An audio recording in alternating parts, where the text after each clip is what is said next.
Alrighty, hello every folks, and welcome to the final part of the tier list. So, before we actually get back to the tier list itself, I wanted to go ahead and correct a couple of things from last time. First and foremost, somebody was mentioning, hey, why didn't you mention about the druid basically being a red mage? Yeah, it's basically exactly a red mage. I don't know how that blanked on me at that moment. Also, probably should mention as far as double cast goes, that's another reason why it wasn't necessarily counted as a kind of princess exclusive thing, because you can just get that on the druid instead. Additionally, a couple of other things. As far as classes being higher or lower, it really does not necessarily mean anything in particular if a class is higher or lower. It's just kind of their overall presence, their options, and whatever else. Oftentimes, you'll find that stuff that is completely kind of mundane will still do the job just fine. For example, like the main reason that I feel let down by gunners a lot of the time is because they need that extra turn to get their focus going, at which point they can be a pretty legitimate threat. Like a combination of, for example, their debuff dispelling shot there on top of their focus can potentially one-shot something, which is fantastic, but it's just kind of awkward to set up. Whereas, for example, something like the mercenary over here, just on account of their high health options and whatever else, let you do stupid stuff like this. So, like, where this is basically my favorite delay character on this particular playthrough. Being somebody that is modeled after the stealth sea ship from FTL, using sturdy grip for the purpose of being able to dual wield a hammer, health expert for increasing maximum health, mystic shield for having an MP shield because none of their abilities outside of their first turn are going to be using their MP for anything, dual wielding for having two specific weapons, and then evasion up for having additional evasion, obviously. And this created a character with 50% evasion, 10% off from the actual hard cap that the game has, along with a almost 40% crit rate. And the entire purpose of this thing is to use the Soul Eater with essentially just using it for the stats that it gives you. Like, the more you use this weapon, the better stats it gives you, and some of the stuff that it gives you is evasion. So essentially, it's just used for evasion, and then used in conjunction with a Pestilence Hammer, which gives poison, root, cripple, and slow to the target at a 35% chance, because something might be immune to some of that, but it's very rare that anything will be immune to all of it. And if an AI is looking at a gigantic stack of debuffs, more often than not, they'll be panicking about getting those removed.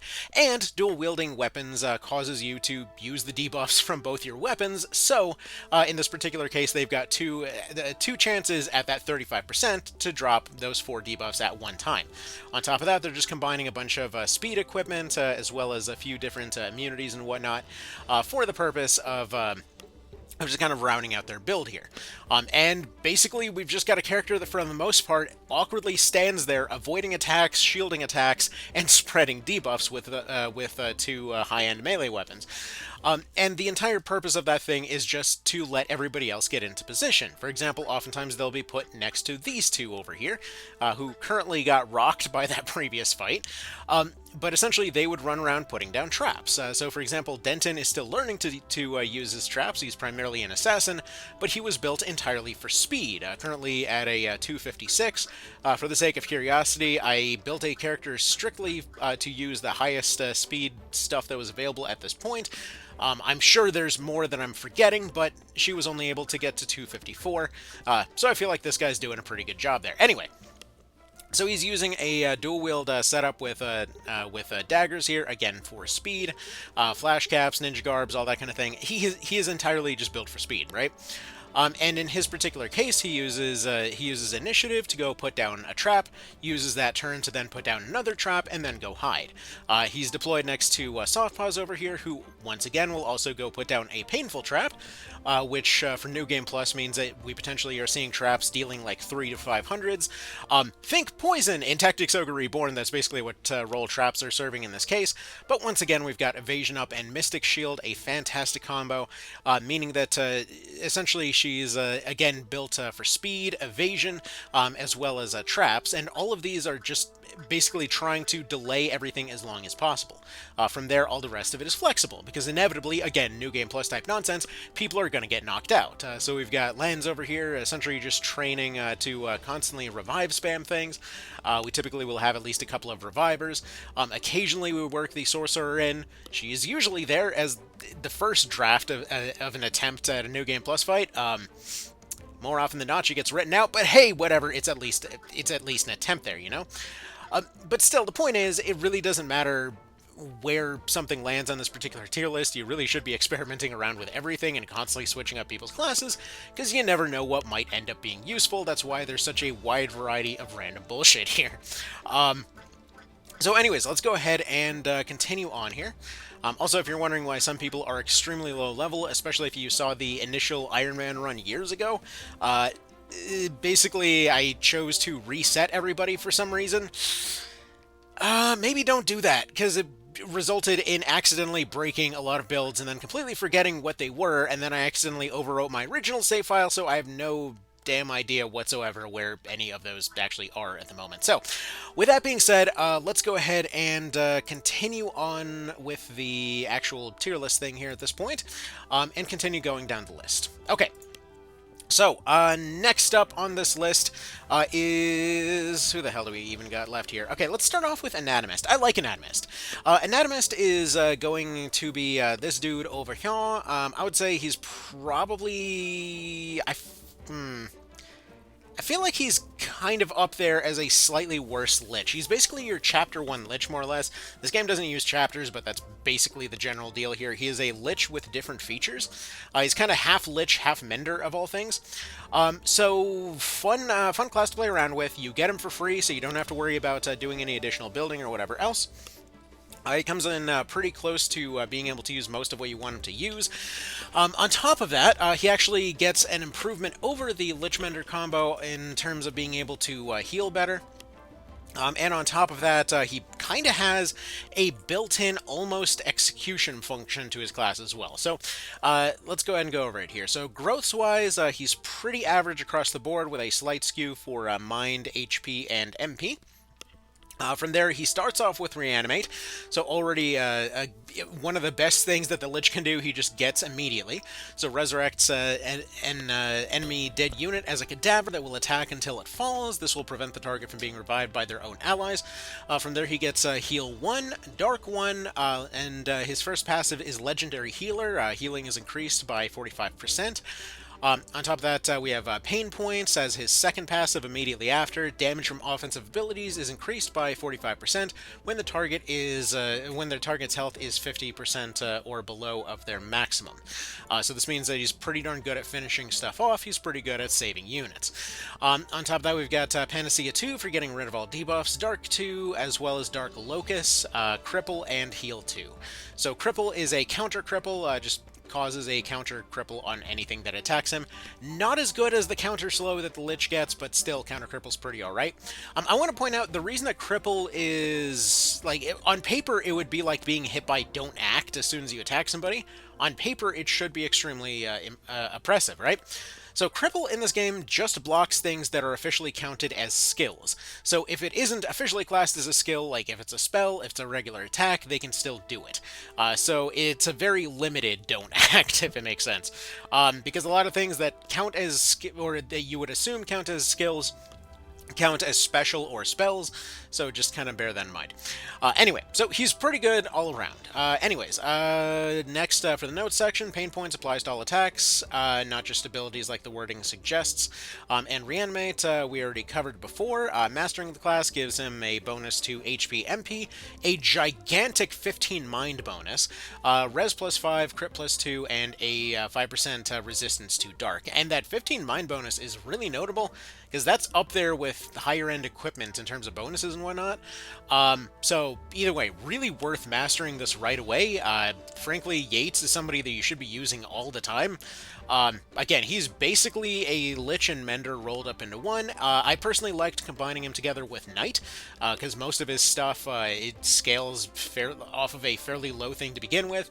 That Mind bonus that he gets tends to carry on pretty darn well throughout the entire game. So I would say just like Master Anatomist, switch him over to Knight, Templar, anything a bit more tanky, and you're solid. And the reason that Knight works particularly well is because of Defend, seeing as you really, like, he really comes into his own for the most part, either when he needs to directly heal, finish something off, or bring a zombie back, which isn't going to be all the time, and if he can just simply defend during all the rest of the time, it's slowly recovering. The Defend from the Knight scales off Mind, gives him a good bit of healing, which also reduces incoming attacks, which also gives him additional armor, which also also means that he's exactly reliably there for when you need him. So, either way, great class. Again, great combination with the knight. Like, not as scary as some of these other ones, and like, I know in my most recent one, he's been kind of letting me down just on account of the fact that everything's insane in New Game Plus. But either way, definitely one of the aces from first playthrough, no questions asked. All right, next up, let's talk about the Spy Master. So that's going to be Rainer's class. Off the top of my head, I remember it being a D and not using it much, but let's go ahead and check that real quick. Because, yeah, I seriously don't remember what the hell this guy's deal is. Okay, so, let's see. Growths are for health, and then pretty much average across the board. Good speed, almost matched with the vampire, which actually that's another thing I probably should have mentioned last time. I got excited over the speed for the vampire. Technically, they are still beaten by the assassin. I forgot about that. It's a, like, decimal difference, but still, you know, it's something. Any darn ways. So, abilities are as follows. So, Pandora's Box. Use a random offensive ability on the target. Cannot be evaded. Some abilities are excluded from this. That's actually kind of awesome. I want to point out, the reason that I haven't tested this much is because I typically played with permadeath up until my most recent couple of playthroughs. And oftentimes he tended to die early because he's a early game kind of ace character. So, yeah. So most of the time he was dead by the time I got to endgame. Anyway, so I love that. I actually love that. That's one of my favorite Pokemon abilities right there. Next is Exemplar. Copies all of the target's buffs and ignores permanent buffs from gear to the target in a small area around the character. That's pretty cool, actually. Alright. Immediately, just off those first two, I want to put them in A. Because rather than just stealing from one guy, if they're stealing from a whole area, that is potentially nutty. Alright, next, Mirror Trick. Character uses the last non-boss ability that was used by any combatant. Some abilities are excluded from this. Again, this dude is a Pokemon! That's awesome! Next is Weaken. Counters any offensive action by inflicting Weaken. Dude, this is already up to S tier then. Alright, get your butt up there, Rainer. Spry Step. Grants haste and fleet of foot. Alright, that's good. Shadow Step. Character instantly crosses the distance between 2 points by stepping into the shadows. So, built-in teleportation. Equip All. Characters are proficient with all weapons and armors. And then, lastly, is Doppelganger. Copies the moveset of any non-boss combatant. Only one moveset may be copied. Copying one will replace the last one. And on top of that, Mastery bonus is HP and MP plus 5, Attack Mind, Def Res plus 5, Speed plus 3, Evasion plus 1, Crit plus 2, and then 5% resistance to all elements. That's... yeah, this dude has a lot going for him. That's awesome. Okay. Hang on. It's doing the thing where it's moving the thing around. Okay. Alright, notes section. Mirror Trick does not include the cost of the ability you copy. In other words, you can copy consumables used without lowering your stock of items, or copy abilities with high MP costs without spending any additional MP. Nice! So Mirror Trick is only 8 MP, so that means you could potentially... ooh, interesting. You could spam sniper shots with this. Alright, cool. I need to use it more next time. That's really cool. Alright, next, Shadow Step functionally gives the character flying. That actually must open up a lot of openable chests that were otherwise unreachable. Pandora's Box is weighted to use abilities that match the character's attack and mind stats. In other words, if you have high attack, you're more likely to use abilities based off the attack stat. If you have high mind, you'll be more likely to see abilities based off the mind stat. The normal MP cost of the abilities copied is disregarded, and no MP will be spent. That is badass, dude. I think... did I seriously miss my favorite class and just never use it? Huh. Anyway. Let's see. So, unlocked by going to the Urtskarka Gorge and patrolling the location, kill a cadaver with Collect Pelt to get the Tarnished Locket, the Tarnished Locket to craft the Ancient Locket, go to Sentina and view the cutscene, go to Alpine Woods. So, this is the Ghost. This is the Ghost event. So, yeah. This is... dude, that class is awesome. I can't believe I actually missed that. Alright, next is Demonite, Anadine's class. I remember this thing being a letdown, personally, but then again, you know, so far, a lot of the classes that I thought were a letdown, I looked at their list and was like, wow, I'm just an idiot. Alright, next we got, for growths for this one, I think the highest HP growth so far at 8 HP per level. Very high at 6 attack, kind of average on everything else, but abysmal speed. Down there with the Lich, actually. Alright, so abilities are as follows. Enraged Blow deals 1.6 times physical damage to the target, but also damages the character by a quarter of their current health. Vicious, let's see, Vicious Push deals 0.85 physical and pushes the target away by 1 tile. Depending on the terrain, this could have interesting results. Rend deals 0.95 physical to the target and inflicts physical down. So far, they are a more high-maintenance mercenary. Let's see, Vicious Slash deals 1 times physical attack damage in a line, also damages the character by a sixth of their current HP. Now we're getting some ranger stuff in there. Counter Mute. Counters any offensive action taken by the character by inflicting Mute. Demonic Might grants attack up, mind up, renew to the target. Also damages the character by a fifth of their current HP. Really? Dude, renew's gonna... If with their higher health growths there, that renewal is basically gonna give them their health back for that attack and mind up like 3 turns from now. That's rude.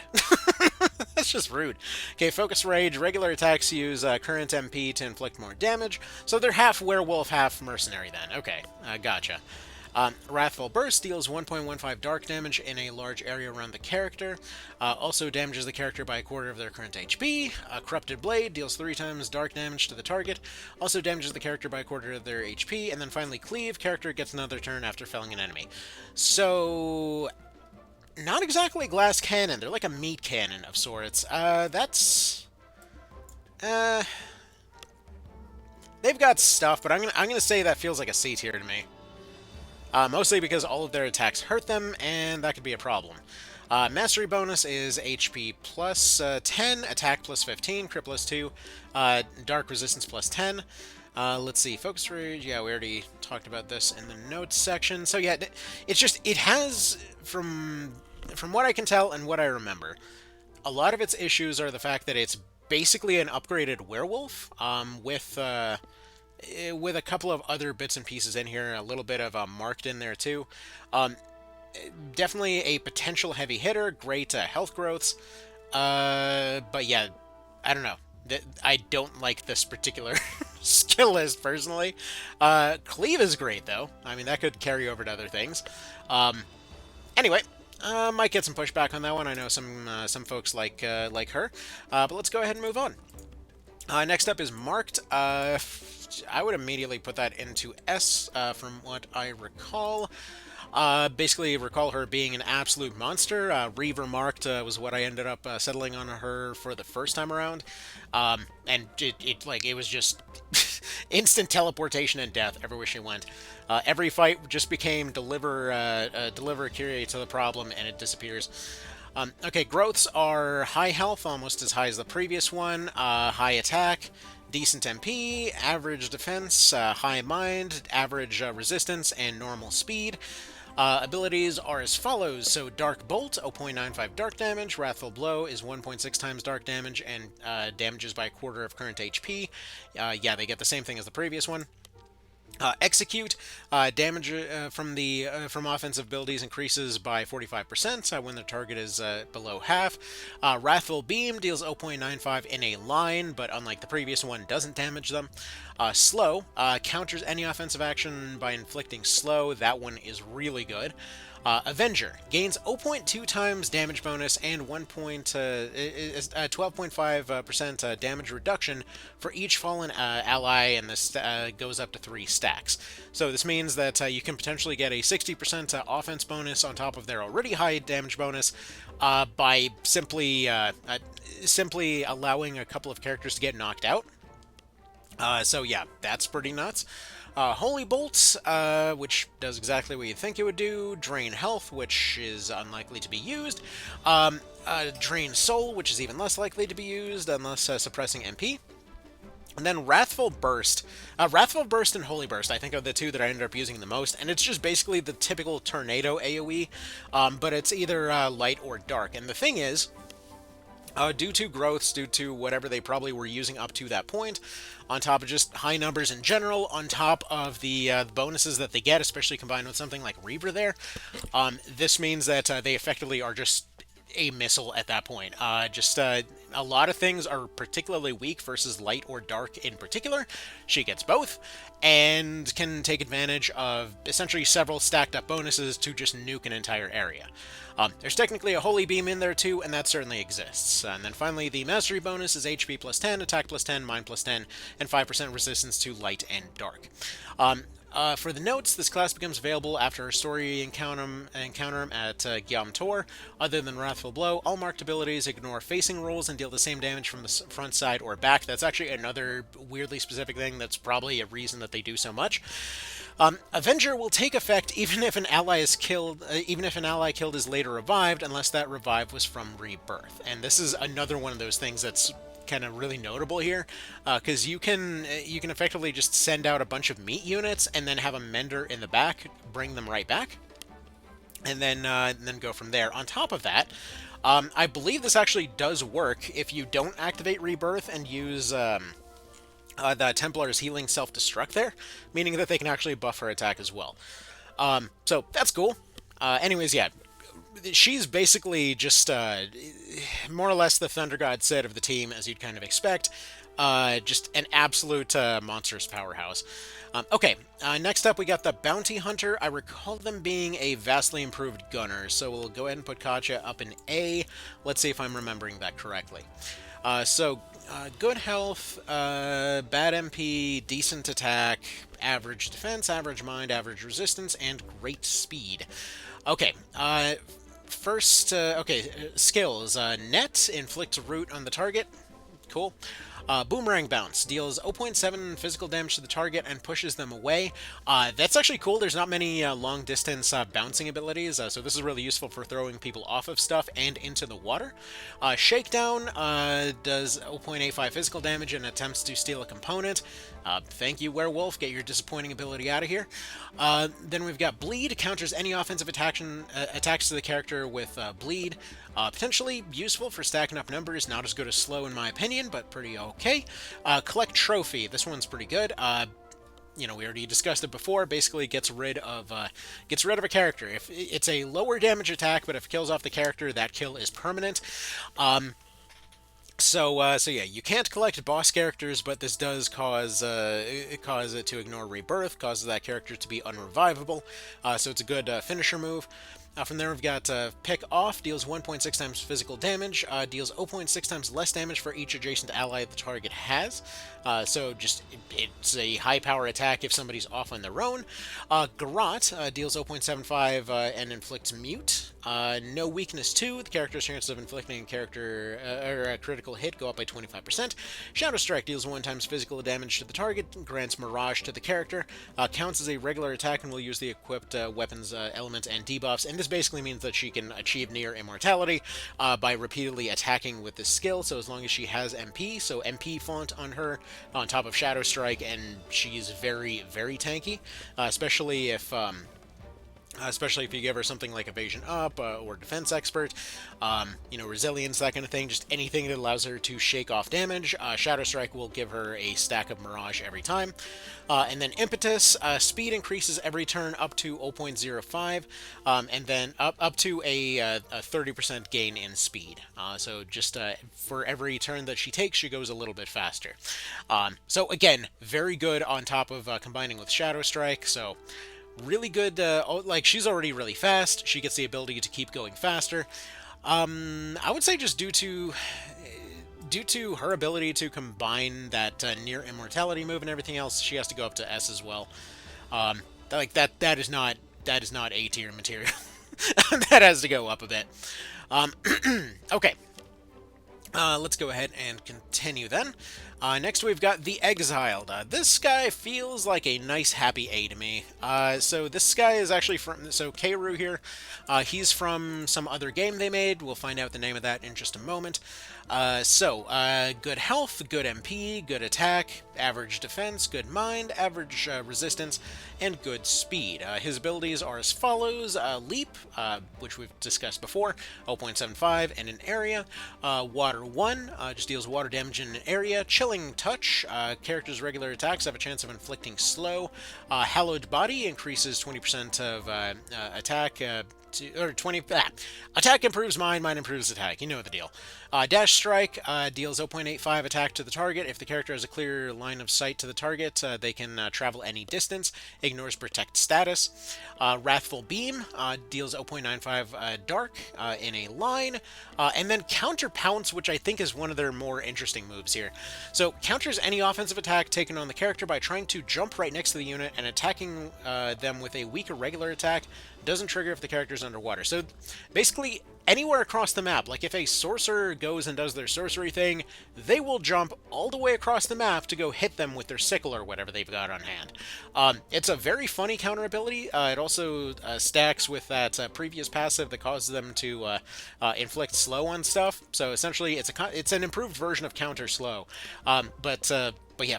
A really good move. It also means that they constantly move around the map, which actually combines really well with their next ability, Hailstorm, which is the same thing that the Sorcerer gets. He's probably my favorite Sorcerer variant outside of the Ursini here.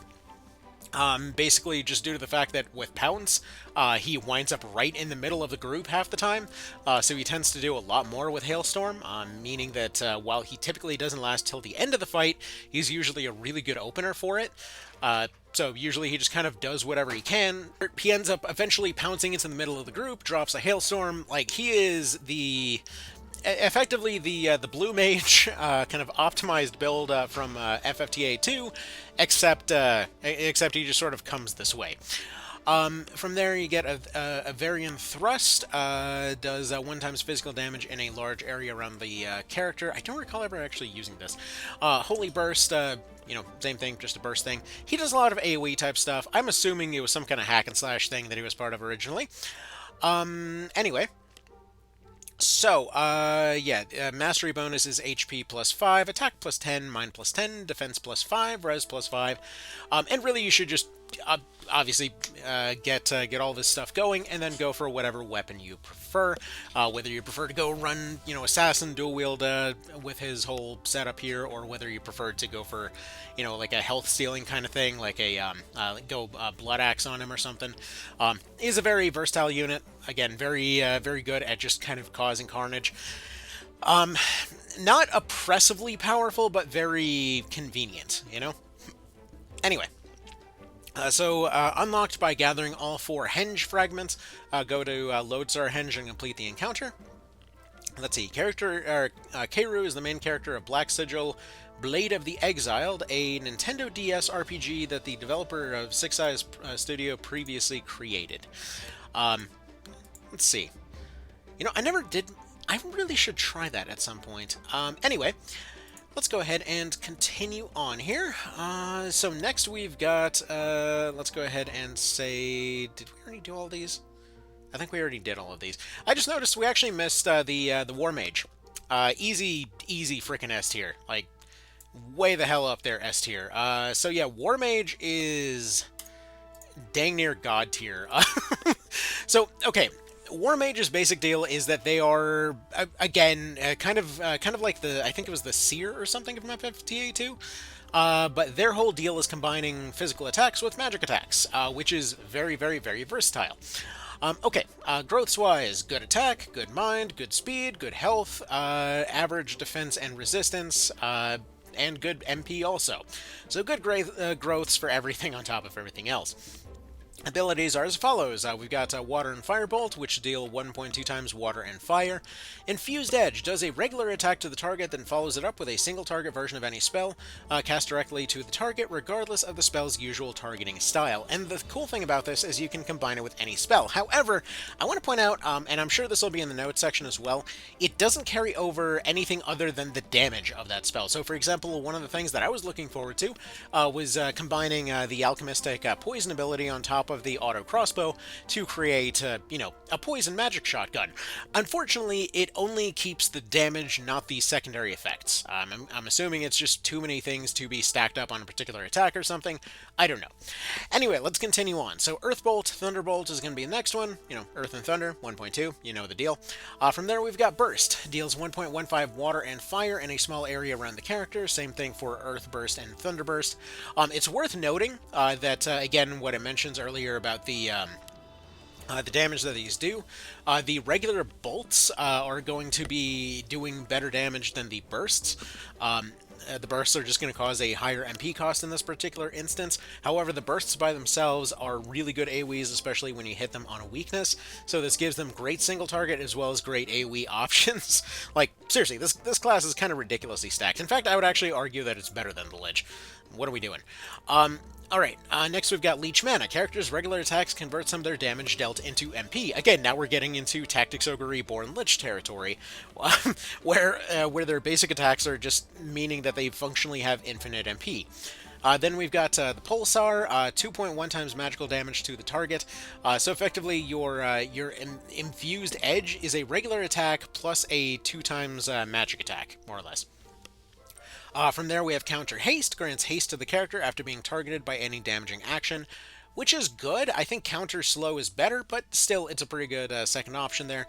And then finally, we have Elemental Mastery, as if they didn't have enough. The character ignores part of the target's elemental resistance if it's less than 100 when dealing damage of the fire, water, earth, or thunder type. So, like, if they're already immune, it won't help, but if they are not immune and they just resist it, then it will ignore part of their defense.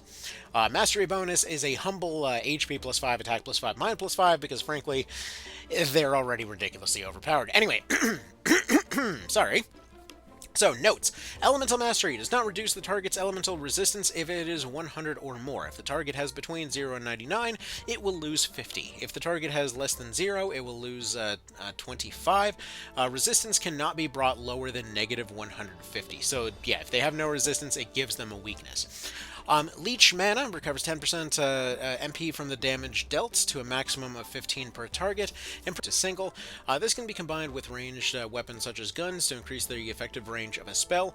It also works with dual wield. The character will attack with both weapons. If both are within range, then follow up with their spell. Because the initial attack of Infused Edge is a regular attack, evade attack counter will prevent all damage. And I also want to point out that when it comes to different ranges, you can dual wield with the pistols, but you cannot dual wield with crossbows.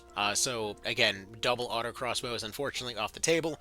Yes, it's such a tragedy. If they make a Fell Seal 2, please, for the love of God, allow for double crossbows. Anyway, Infused Edge works with any ability categorized as a spell, even a non-damaging one like Heal 1 or Dispel. Even if you are using a non-damaging spell, the character will still make a regular attack against the target as normal. So yeah, you can do this with some other stuff. Yeah, it'll either do that one thing by itself or the damage from a kind of damage plus effect type spell.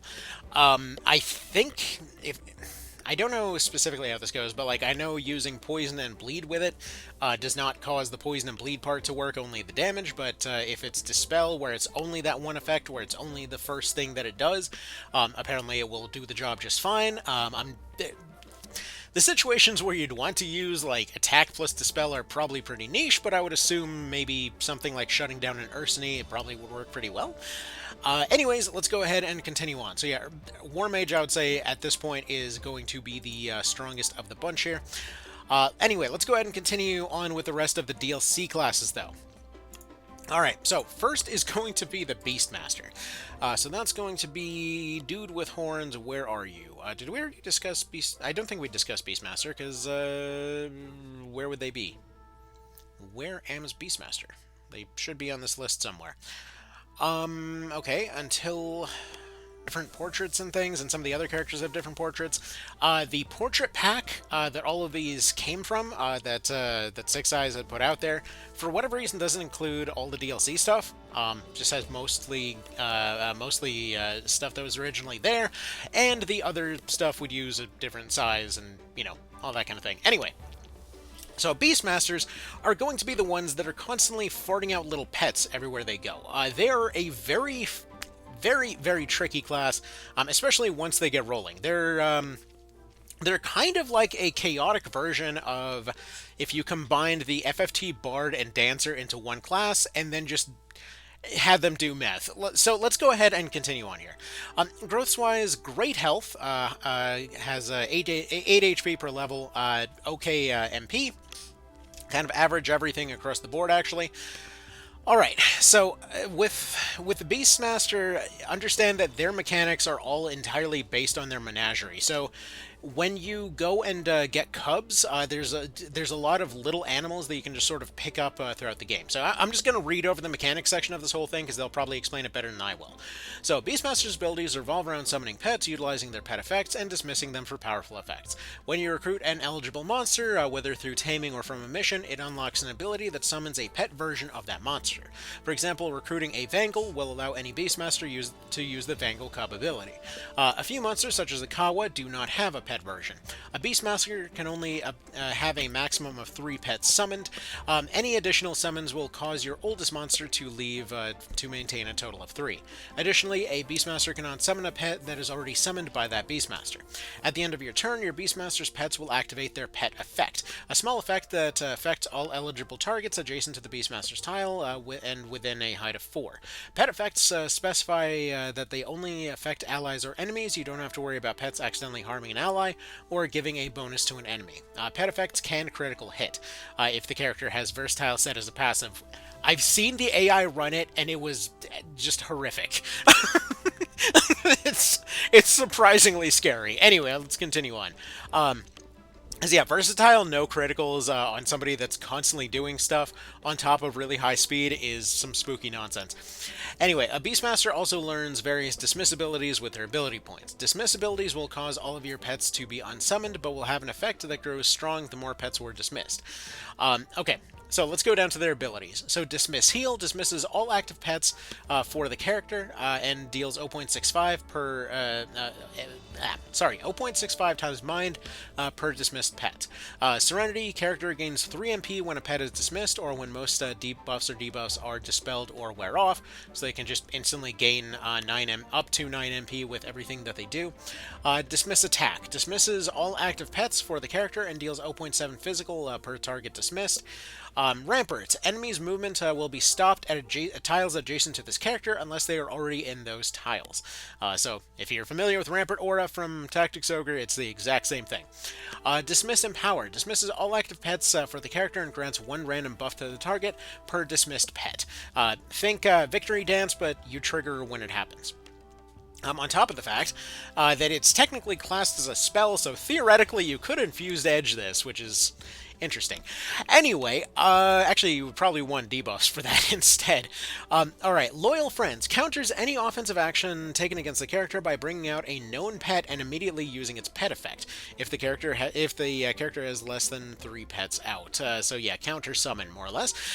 Dismiss Revive dismisses all active pets and revives an ally to the target, restoring 30% HP per dismissed pet, meaning that with 3 pets you can actually do a full revive with them, which is shockingly better than most other revives in the game. Dismiss Burrow dismisses all active pets. Character displaces themselves to the targeted tile and deals 0.5 times earth attack damage to the targets in a small area around them. Range increased by 1 for each dismissed pet. Dismiss Glump dismisses all active pets for the character and deals 0.35 HP to all allies, heals 0.35 HP to all allies per pet dismissed. So an area heal, and then Dismiss Swarm. Dismisses all pets and deals 0.45 physical to all enemies per dismissed pet.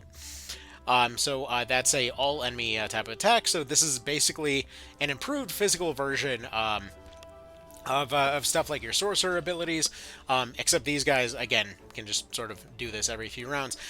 Anyway, so the pet abilities are as follows, and please bear in mind that if you're thinking, wow, this is all quite a bit to keep track of for this one class alone, yes. This is one of the most complicated classes and one that constantly takes me by surprise, simply due to the fact that I can't freaking remember what most of these do. So, let's go ahead and go over them. So these are all of the pet abilities. So Arpia Gutter Snipe deals damage equivalent to 1/4 of the target's current HP, counts as a displacement effect, has a 0.65% chance to inflict poison on adjacent enemies, and reapplies poison to adjacent enemies that already have it. Blarger Brat deals 1.3 times physical damage to the target. Their pet effect is 0.2 times physical damage to adjacent enemies. Bulldrake Pup deals 0.75 times water damage in a small area around the character. Pet effect, all pet effects now affect a square around your character instead of only adjacent units. Berserk Grubbling deals 0.9 physical damage to the target and grants defense up to the character. The pet effect deals 0.25 physical damage to adjacent enemies. So these guys are just passively doing damage. Combine that with a previous one, and you're doing damage in an area. Dowdrunner Kit restores 0.75 HP in a small area. Their pet effect just gives you essentially passive regeneration to everybody nearby. Urson... What is it, phone? Anyway, Ursini Kindling deals 0.9 wholly to the target and grants the character Renew. Pet effect restores 0.2 HP to adjacent allies, and this does stack with the Dowdrunner, so just keep doing more healing to everybody around. Hellhound Hellion deals 0.9 fire attack to the target and pulls them one tile towards the character. Pet effect deals physical damage to all adjacent enemies. Niwat Piccolo restores HP and grants barrier in a small area around the character. Their pet effect, if the character has fewer than 3 pets out, a random pet is also brought out, so they'll just bring along buddies at the end of their turn. Just like between a counter and a Niwat, this is one of those reasons that you'll occasionally see the AI just completely dunking on your team with a single Beastmaster, because like stuff like this, that they just get to bring out the entire stack of pets in a single round. I mean, stuff like that honestly is enough to just put them up to S tier already. Pectite Dollop deals 0.9 thunder in a small area. Pet effect deals lightning or magical damage to all adjacent enemies. Rackerjack Polywog deals 0.9 physical damage and grants crit up. The pet effect grants bleed effect on all adjacent enemies, and will with bleed will take 5% extra HP damage. So like these are just getting nuttier and nuttier. And yeah, crit up along with no weakness, along with versatile, like these guys get a pretty insane amount of momentum. Like, for a lot of momentum characters, they have a hard time making it work in this game. With these guys, just the sheer amount of volume of bullshit they can pump out is really something else. Alright, Tangrel Puggle deals 0.65 physical damage in a cone and has a chance of inflicting slow. Then does magical damage to adjacent targets. Thurvawelp deals mind damage to enemies and restores HP to allies, or does MP damage to adjacent enemies. Vangle Cub deals attack plus mind damage to the target, or restores HP to adjacent allies for their pet effect. And then Zotzit Caltrop deals damage in a small area around the character, and then deals damage to adjacent enemies after. And then their mastery bonus is a very, very timid mind plus 3, defense plus 5, rest plus 5, because the rest of their skill list is overpowered, as you know, as you do. Trivia. Summoned pets have some reactivity to the character's condition. If the character has roots, pets will not jump as part of their idle animation. Interesting. If the character has haste, pets' idle animation will go much faster. If the character has slow, pets' idle animation will go slower. When swimming in water, pets will stand on a lily pad that follows the player around. When floating, pets will also float with the player. Again, can you tell that so much love went into this particular class? I mean, honestly, this has to go up there with Samurai. Like, the DLC classes are pretty cracked. Like, even compared with something like the Gadgeteer, like, these guys got something for everything, you know? And once they get momentum going with a lot of pets out at one time, especially if you use some quicken support, some haste, whatever else, they can really stack stuff badly. Okay, then we got the Wrangler. I really like the Wrangler. I personally remember putting them in probably something like a B. They've got one really good ability and then some okay abilities, but let's go see if I remember that correctly. Because again, it's hard to keep track. Okay, so growths-wise, great health. Okay, MP, kind of average across the board on everything. Pretty good speed, though. Now, Tame is going to be their first ability. This is one of the reasons that I personally really liked using this as a kind of secondary thing for a lot of classes, because you can go in with Initiative plus Tame, go for 2 5% Tame attempts on a character immediately. So any monster maps, these guys can very heavily potentially skew in your favor, because it's a minimum of 5% chance to hit. This goes up to 10% with Lucky. And that would be like a 10% chance to take a unit that otherwise would take you several rounds to take out. to just go and switch sides instead. Alright, so Tame deals 0.5 physical attack damage to the target, but will not kill the target. Has a chance of being recruited depending on their HP. It bypasses all counter abilities, it ignores protect status, and cannot be evaded. Only works on monsters. Frenzy grants attack up and mind up to all allied monsters. Calm grants mind up and attack up to all allied monsters. Might grants attack up and mind up to the character after being targeted by any offensive action. So I want to say that, like, if you're running like a Ursini team or something, these guys are pretty darn great, but they are a little bit niche considering that monster units in general, I know I personally typically prefer like 1 or 2 in a party, not like a full team of them. You're usually limited to up to 6 characters, meaning that you're potentially losing out on a lot of versatility by having a lot of monster units, so potentially something like, even though the fact that you can target them from across the map, just being able to do those attack up and mines ups from other classes might be more useful. Alright, Might as a counter grants attack up, mind up to the character when being targeted by any offensive action. So, you know, just kind of good in general. I feel like it's more useful in other classes than them.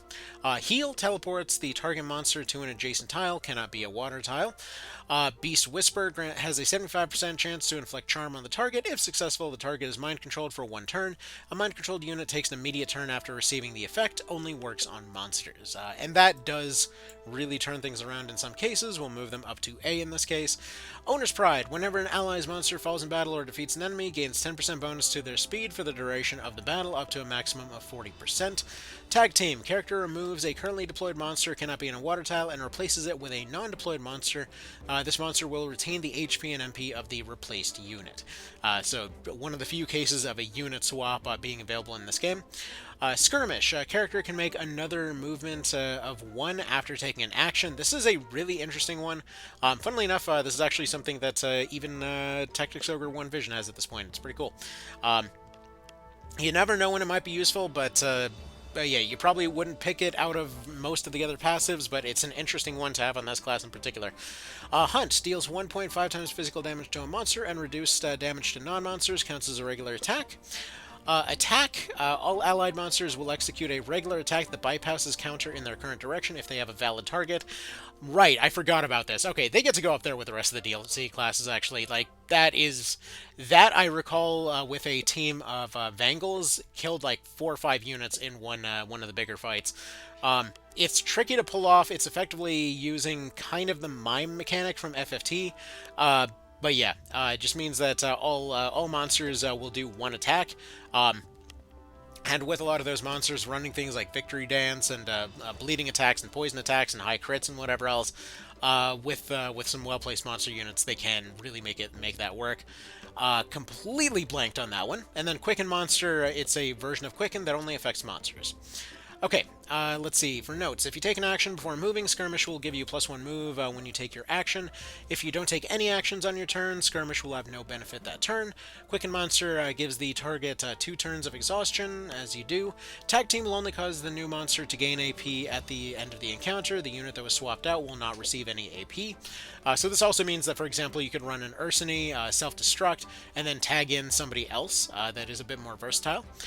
Tame cannot tame boss monsters or Aloths, Arc-Afflictors, Bandit Kawas, Cadavers, Harvesters, Knifers, or the Malcubus. Okay. And then Mastery bonus is HP +5, MP +5, Mind +2. Okay.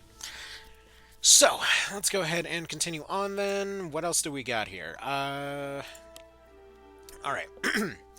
So we've covered all the human classes, I think. So from there, we'll go ahead and just kind of cover everybody else in a very quick fashion. Okay. You know what? I wonder if we should change this bottom one to, like, AI only. Because some of them are going to be AI only. So I think this is the... Is this the Arch Afflictor? I think this is the Arch Afflictor. Let me make sure, because I'm pretty sure that's boss only. Are you Arch Afflictor? Yes, that's the Arch Afflictor. Okay. Next, we've got the Arpia. I would put that as a B, mostly because they tend not to be super bulky. They tend to be pretty fast, though. So Arpias are going to be the kind of flying version of the Vengril there. However, a lot of their abilities rely on things like sweeps and crits and whatnot. So going over their There's going to be a lot of different variants to go over here. Long story short, they fly. They're a flying chicken sort of thing. I like the skull variant because it looks freaking cool. Anyway, they'll be able to pick up units and drop them. They'll be able to get boon off of killing a unit. If they get boon, you know what? Actually, they get to go into A. Like with boon, with some of their flyby moves, they can be pretty scary, but they also have a tendency to get sniped. So that's why they're not exactly going up into S. Bull Drakes. These are going to be the fat sorcerers. Hold on. Quick little coffee sip here. Can you tell that winter's starting to hit yet? Because, starting to lose my voice regularly. Okay. There we go. Better. Anyway, so they've effectively got... where are they here? So they essentially they are going to hit stuff in a large area. Let's go over their list here. So, okay, so water breath, fire breath, earth breath, thunder breath. They attack in a cone, 62% chance of inflicting slow, blind, root, mute. Along with all those different elements. Haste grants haste to the character. Smart casting, you know what smart casting does. Then they've got the flourish abilities, same thing as before. Rest up, which allows them to get defense up, rest up, and renew. As well as healing 0.33 health to target, but will also inflict them with sleep. From there we have water limit, fire limit, earth limit, and thunder limit, in which they hit in a large area around themselves, but also put themselves to sleep. So this tends to be pretty darn strong, but this combines really well with their next ability, which is Somnoliloquy. So at the start of their turn, if the character is asleep, they will deal 0.65 to 0.95 attack damage of a random element between fire, water, earth, and thunder to all enemies on the map based on proximity. So they're essentially a sleepy auto-sorcerer with regeneration. They're effectively a nuclear Snorlax. So to my mind, the sheer potential of nonsense with this puts them up in S tier, kind of right next to the Ursini there, just due to the fact that they can hit the entire map, but like all monster units, they can stack the ever-loving bejesus out of their bonuses very, very quickly due to having a relatively small list. They can go through variants very quickly, and they can go through combining a lot of their nonsense up again very quickly. However, unlike the Ursini there, they do not need to self-destruct, but they're not necessarily as strong. So it's kind of a give or a take. It's a bit random. I personally really enjoy it, so we're going to put it there. Okay, what else do we got here? We've got the Cadavers, which are AI only, but honestly they would go into an F tier thing anyway. Oh yeah, we never talked about... where is he? We've never talked about the Berserk. Or not the Berserk. What the hell is he? Let me find him on here. Bizarro. Bizarro is a Bizarro unit. Bizarro was like the monster unit before we got monster units. We're gonna... I'm gonna say B. Like, he's basically all the different monster skills on a humanoid unit that can do the werewolf thing. So he's like a mix of werewolf and every other monster unit. It's interesting. I feel like the dedicated monster units have a way easier time of doing the same thing he does. But we'll just go ahead and put him over there. Yes, we are kind of starting to speed through this. Alright. Kawas, we don't even have to necessarily look those up. They can kill a character and spawn a clone. Like, it's effectively reanimate, but they're just spawning a frickin' clone every time they kill something. That's already up to S tier entirely by itself. Alright, Elemental Blobs go into B. They're not particularly terrifying, but they are very defensive. Armadillo things. I feel like they go into a C. They've got great defense. They've got great abilities to multiply their defense. They're kind of slow and janky to actually move around, though. Let's see. What the hell are these things? Let me remember what the hell's what. So, I remember what a pectide is. So, Zotzits. Can you even use Zotzits? I've never actually tried. Alright. So, according to this, you can. But yeah, they're effectively going to be a kind of crit specialist type of unit here. So, Final Sting. When do you get your own? Okay, so Rain of Spines deals 0.9 damage in a line. Mirage grants Mirage to the character. Adaptive Evasion, that's awesome. Character is targeted by any offensive action. Grants a buff giving 100% evasion for subsequent things of the same type. So effectively it's evade whatever, but it's that. Also, I just noticed I put the wrong guy here. There we go, mixed up the eyes. So, I mean, that's like an A, right? Final Sting deals 2.8 times physical damage to the target from a distance, 50% chance of inflicting poison, bleed, and blind, like a better version of Assassinate, basically. Evasion up increases the evasion by 13%. Shifting target, evasion increases by 3 up to each turn, on each turn up to 18. So crazy amounts of evasion. With their adaptive ability to just dodge everything, I feel like they probably go up into an S, and we'll go ahead and move on from there. Because again, we're trying to kind of finish stuff off here. Okay. Harvesters. I remember you being able to use a harvester. Let's see. Yeah, no, you can use a harvester. Okay. So, Barbed Blades deals, it's just a bleed stab. Blood Mark gains 0.2 times damage for every time they attack the same target, which is pretty likely given them. Spear Vault does attack in a small area with its spears. Counterattacks normally. Whetstone grants crit up. Blood Trophy, we already know. Cleave gives them another turn. I think Cleave, their other abilities are kind of okay. Cleave puts them up a little bit, but I don't feel like that's enough by themselves. Like, I know, looking over this list here, something like just like Bleed has nothing on Detonate entire map. I'm sure that with the right variants and whatever else, this is absolutely horrific. Probably would deserve going up into A. You know what, maybe we'll put it up into A just because of Cleave. Alright, let's see what else we got. What are the pig guys? What the hell are these pig deals? I want to say... Are they Hellhounds? Let's see. Hellhounds are the demon things. Right, I guess you can use these. I never tried recruiting one yet. Okay. So, Pick Off deals 1.6 times physical damage to the target. Deals less for each adjacent ally. Pounce... so the same counter pounce that we see on this dude, on Karu here. Fire Scourge deals 1 times physical attack in a, or 1 times fire attack in an area and inflicts cripple. That's pretty cool. Eruptor, anytime they haven't dealt damage, they go and make their damage go up. Impetus, speed goes up to 30%. That's pretty cool, because you get Impetus going enough, you get Eruptor practically for free. Alright. Then they do the Avernal and Quetzalcoatl summons, as well as having a pretty good mastery bonus. You know what? I feel like that certainly feels like putting... I don't know. That feels pretty solid. They've got a lot of weaknesses, though, actually, looking at it. A lot of stuff uses earth and water. You know what? Maybe it's an A, maybe we put the bird down here, actually. Though it gets Boon. I mean, like, I feel like Boon beats Cleave. I know that's probably... And, see, another turn is good, but you can give somebody another turn, and then Boon is basically double effectiveness, and that's insane, you know? Might get some... I was gonna yell at me. There's like 100 people that looked at the last one. Let's go ahead and continue on. We've got the Malchibus, we've got the Mummified, which I don't think is even on this list. We got... Rackerjacks and Thurvas. Actually, we're going to cover Thurvas next. Mostly because there's actually a mistake in the wiki entry. They call them a Thurva. This is properly known as the Butthole Dragon. Now, Butthole Dragons are essentially going to be the kind of laser beam, heal your allies, damage your enemies kind of deal. And for some reason, they walk on their front legs and hold their butthole up in the air. I'm not really sure what's up with that.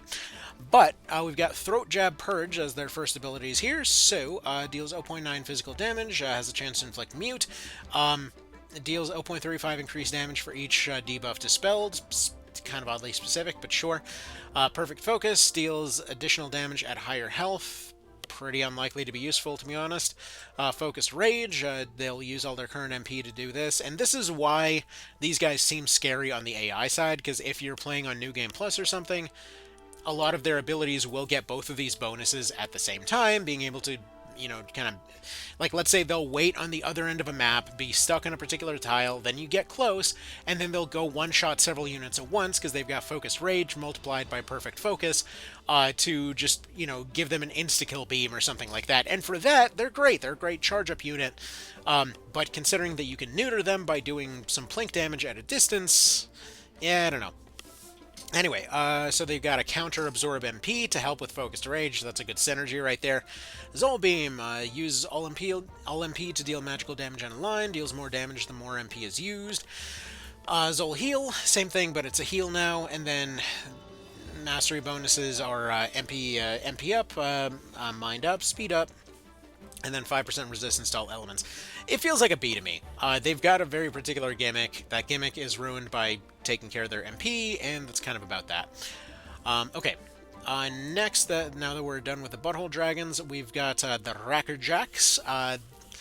These are the most annoying AI character, full stop, I feel, for a huge chunk of the game. Because they always show up on water maps and they always insta-kill people.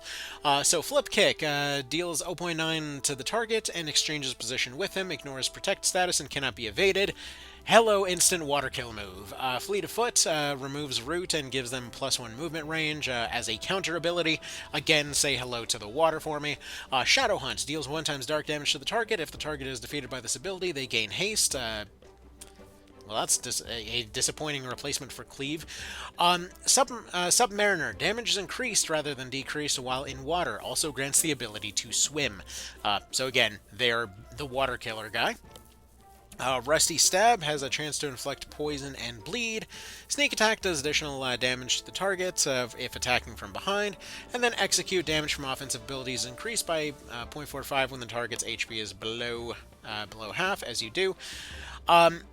Anyway, so yeah, and just so you know, the water bonus, like it's saying here, just increases your damage by 10% when in water. So they're an ambush predator, more or less. The thing is, if you use them anytime outside of water, they're kind of mediocre at best. They're mostly used in water. I feel like they're a C tier with the potential for insta-kills in a very annoying manner. So we'll put them up over there. Alright, then we've got the Malcubus. First impression that I recall, they were kind of a D, but let's see here. So, Dark 2 does dark damage in an area. Sedate does 0.6 damage in a line with a chance of inflicting sleep. Okay, we're immediately putting you up to at least a C. Malice increases debuff accuracy. Critical Mirage is okay. Phantasm inflicts mind down, res down on the target. If the target is asleep, they'll deal 1.5 times magical damage. Kind of oddly specific. I don't know if I like that one. Mana Burn. Dealing damage also deals 0.1 times damage as MP damage to targets. Alright, fine. And then Soulbinder deals 0.8 mind damage to the target and has a 50% chance to inflict charm. If the target has sleep, the debuff chance is 100% and the target becomes mind-controlled for 1 turn. A mind-controlled unit receives an immediate turn. Okay. Let's see. Soulbinder inflicts 3 rounds of charm on an enemy instead of the normal 2. The target unit immediately takes a turn and is controlled by the player instead of the AI like with the regular charm effects. The mind-controlled unit can use any of its abilities, although you cannot have a mind-controlled unit use its items. After this first round, the charmed enemy will behave like a normal charmed enemy for the remaining 2 rounds, and controlled by the AI unless the effect is dispelled. So actually that seems like an interesting B tier, actually. We're going to put that up there. Okay, and actually I just noticed that we might be... yeah, we have some units falling off the screen at this point, so let's fix that real quick. There we go. My bad. Didn't even realize that was happening. Just kind of sitting here talking to myself like a crazy person. What else is new? Okie doke. Get the Malcubus out of here, get the Zotzit out of there. What's still left? Because the cow... like, we already have a Kawa in here.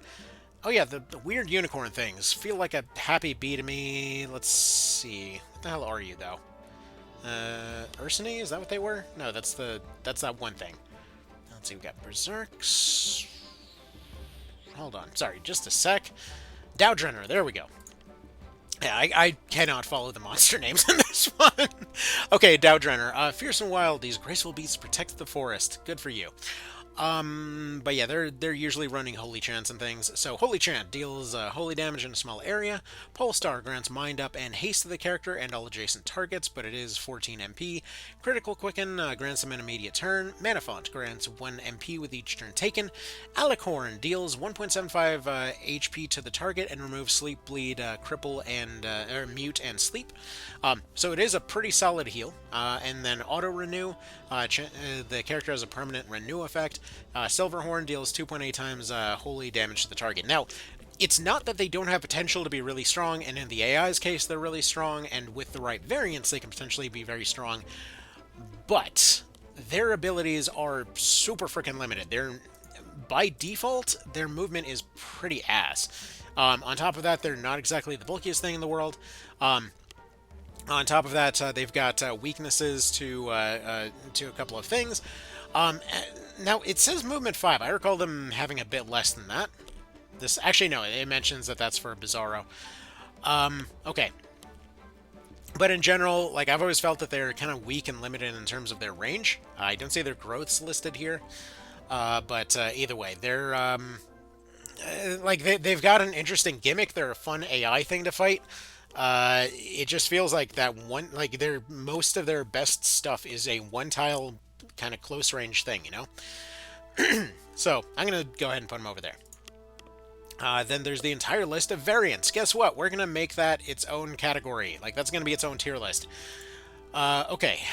Let's see. What else are we missing here? These guys are duplicates. Pig guy. What the hell's the pig guy? Not the pig type.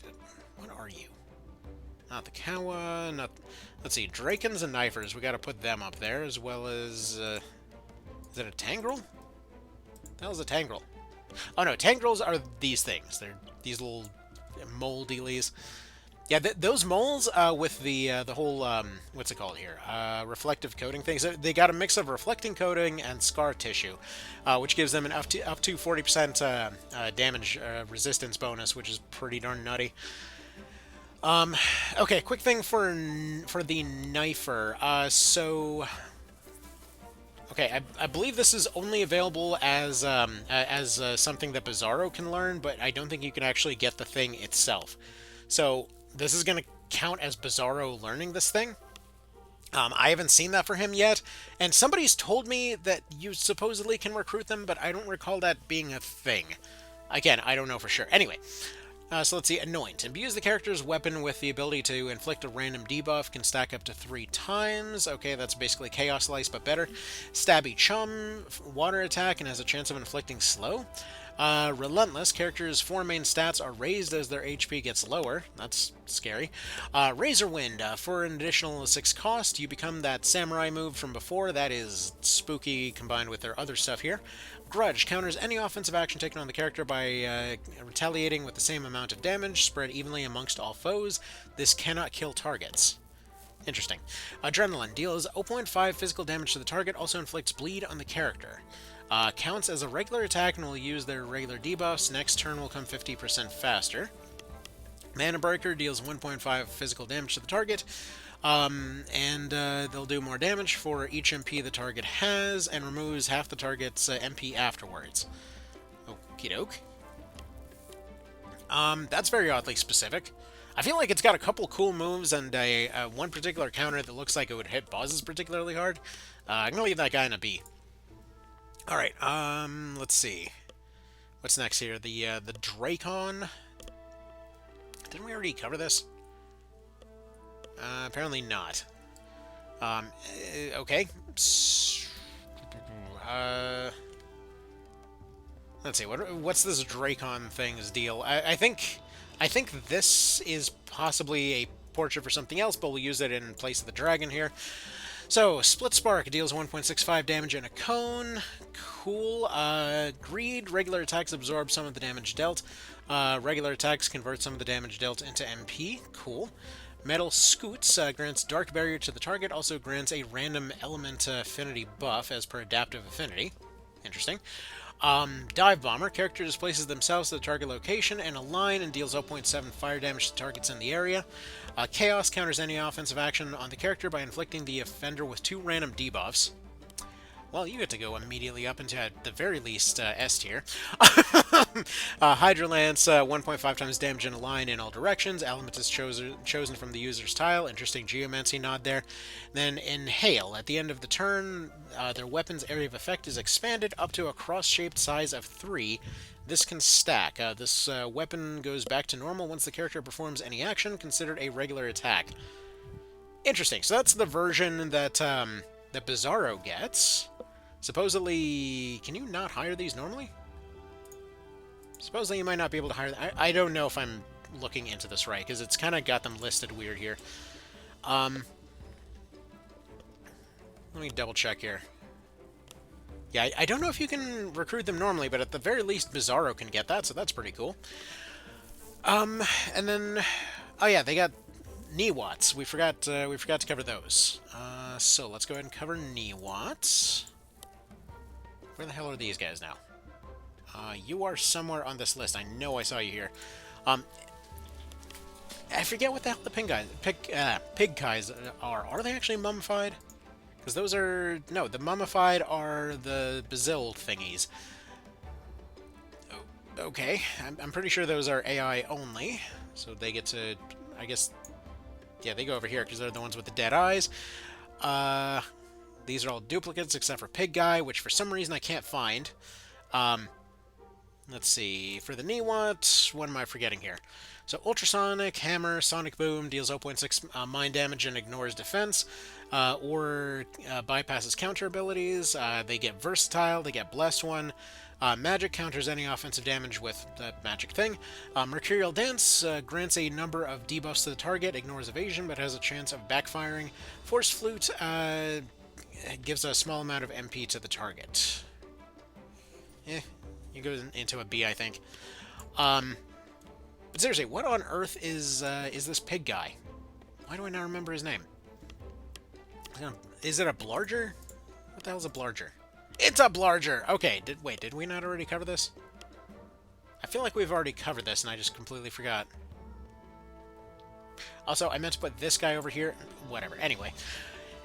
I'm not getting tired at all. I don't know what words are hard. Moving on. Let's see. Whirling Blow. Snack Stash gives 2 random debuffs. That's pretty good. No weakness. Increases the character's chance of inflicting a critical hit by 25%. Cool. Thrash counters any offensive action by doing a Whirling Blow. Also pretty good. Potentially a problem, though. Focus. Character is granted 2 times focus. Ooh. Actually, that on top of a spin move, that is very worthy of going up into at least A. Forgot about the focus thing. And into the fray on top of that, and then massive hit, which does 1.75. So they seem like a big ol' happy damage blender, and that's pretty cool. Also, apparently, Thrash is 1.2 times, going up 25% from Whirling Blow. So, cool stuff there. Anyway, so that's about that. The last 3 on the list are duplicates from previous things. Let's go ahead and do this whole thing to actually let them show up, because apparently I am missing stuff again, because this is truly a very professional production. Anyway, so that's about that. As far as classes go, I feel like that's more or less where they should be. Let's see if there's anything else that needs to be changed here. Let's see. Is there anyone that needs to go up or down? Like, I know on paper it seems really weird for the Gadgeteer to be up here, but again, very oddly specific set of stuff that only they can do. I feel like it's just a perfect side thing for a lot of characters. Maybe Bulldrakes need to go down to A, actually, because they're a bit specific. Yeah, we'll put Bulldrakes down to A. Also, I know this probably isn't the right picture for the dragon. This is just meant to be the dragon, alright? Just go with it. Just go with it. Actually, I guess technically speaking, we can just take that right out, and we can actually move what's-his-face up. Where is he? Where's Bizarro? I think Bizarro can move up to A then. So we'll go ahead and move him up there. That looks pretty good. Is Plague Doctor a bit too low?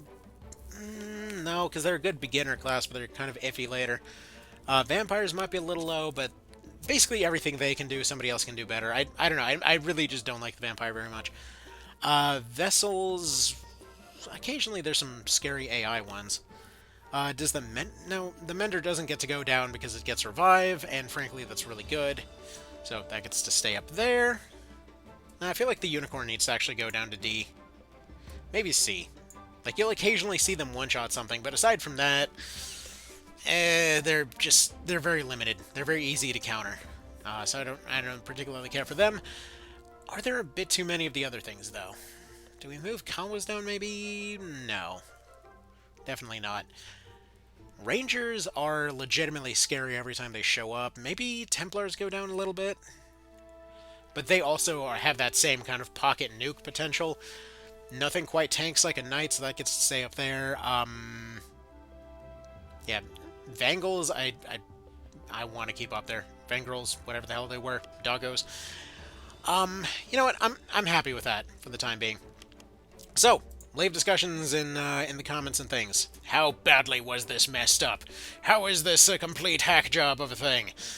All right. Anyways, I gotta go like have a drink of water or something. See ya. Thank you for stopping. Bye.